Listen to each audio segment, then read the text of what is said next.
not in it for the money. I'm in it because this is a career that I can be passionate about and actually care about.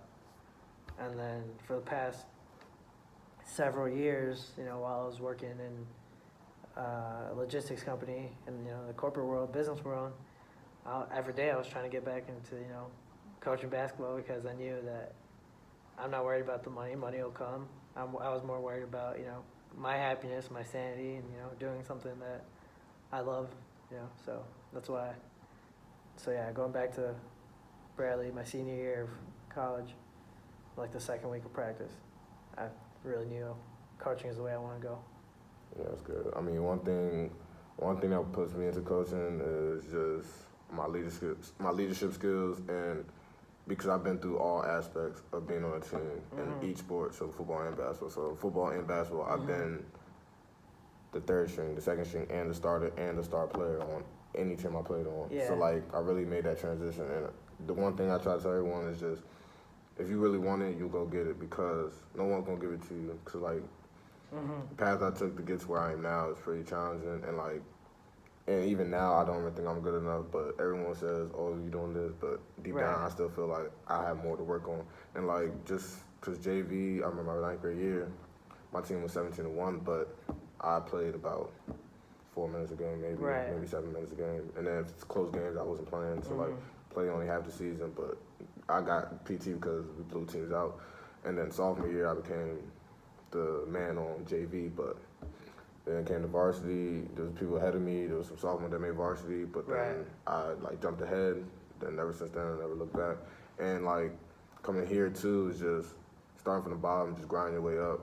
It's just that I fell in love with that. Like that's why I tell freshmen, I tell them just, you understand, one, you might not be ready. You might not. I'm not even saying that just because, I'm putting you down, but I really think because not all freshmen are ready when they come in. You know what I'm saying? Like when I was a freshman, I knew how to play basketball, but I didn't know how to make basketball as easy as I do now. So like defensively, that's one thing I took pride on. So I thought I was a great defender, but then Coach Campbell and Coach Hatch were always telling me, you got to put your hands up because everyone's better now at shooting. In high school, you close out and buck at them, they weren't going to really, a lot of people were. A lot of people hesitate and don't want to take that shot. The best players in high school were going to take those shots. But now in college, everyone's a shooter and everyone can make it. So, like, it got me adjusting. And then, like, sophomore year, I thought I took my defensive intensity to a new level. And then this year, I think it dropped just a little bit just because of all the more offensive load I was taking on, where it kind of, like, affected that. So, like, I didn't play to my best of my ability on defense because I knew I didn't. Because I felt like if he wasn't scoring, I'm going to be good. But now it's like... You kind of have to pick your battles of now like expend a lot of energy on defense or expend a lot of energy on offense, and or try to meet him in. But try to play smarter defense, how I play smarter offense. Like Coach Brown was saying in the meeting, I really thought about it. He's saying like play between lanes, and he's saying like you have the instinct to do it, so why aren't you doing it? And like when he said I was an average defender, I kind of understood what he's saying because I'm only playing average defense. I'm not trying to play elite defense. And I thought my average defense, not letting them score, was fine. But now I should be able to, on defense, I should have the mentality to kill like I do on offense.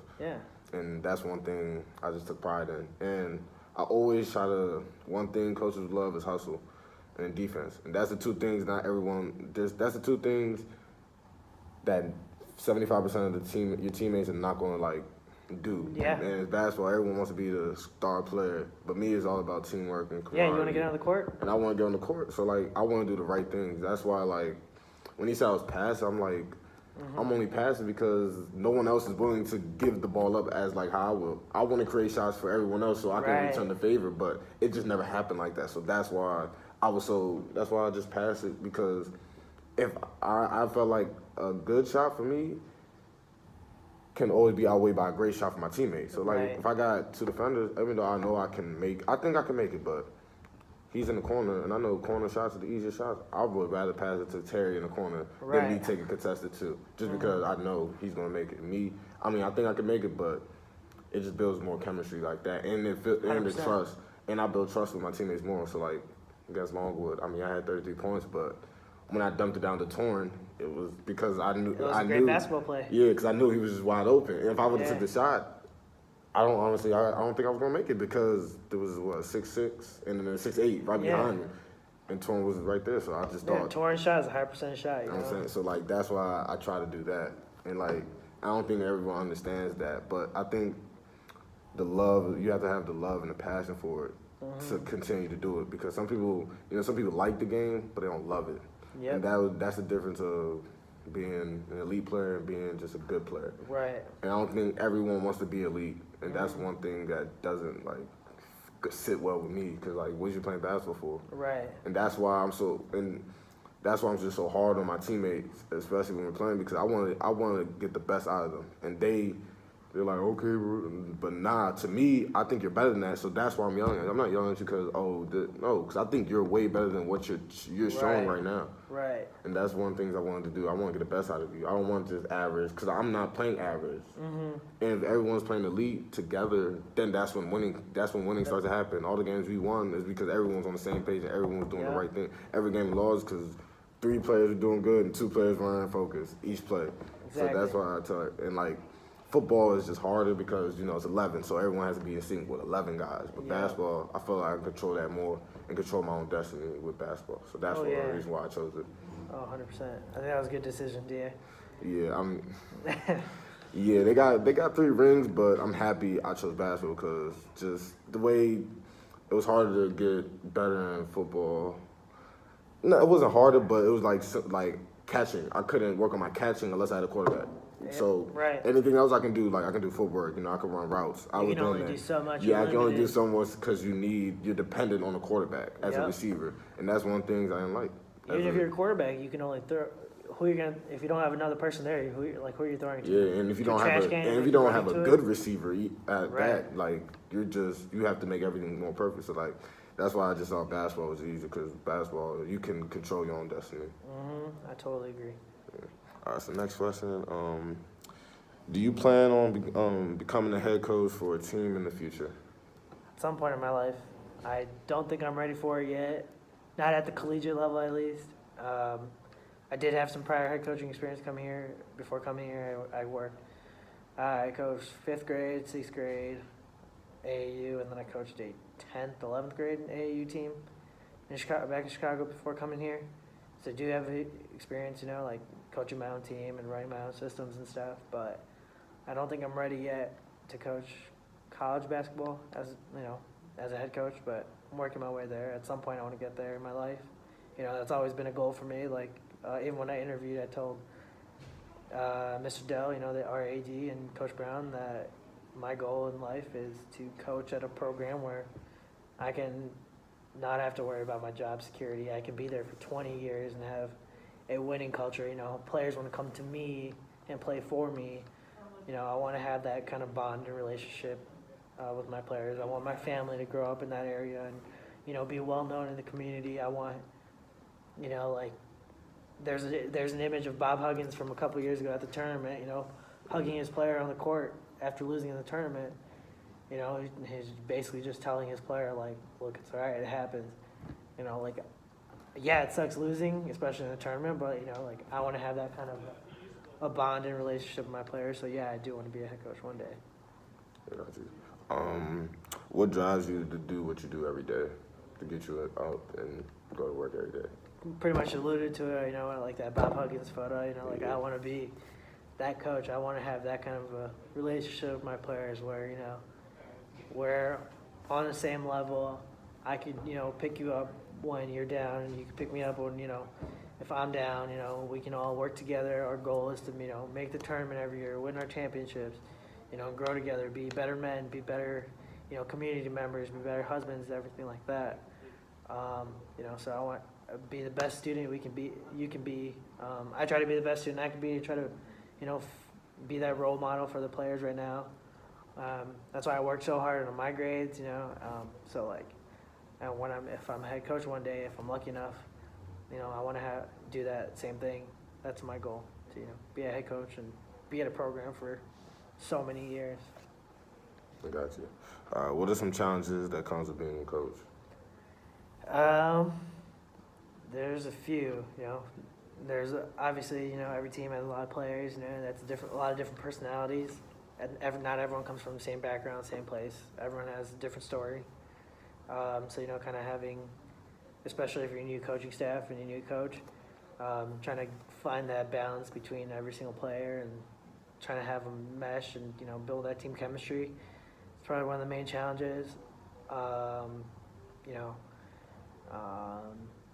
personally for me, being a main challenge for me being a coach is like I never played college basketball, so like I don't always get that same respect as other coaches do that have played college basketball. So I have to find different ways to earn the players' respect, earn the coach's respect. So that's definitely another challenge. And then we talked about this earlier, like the mental aspect of it. There's long days. There's some days where you can work maybe 8-hour days. There's other days where you work 20-hour days.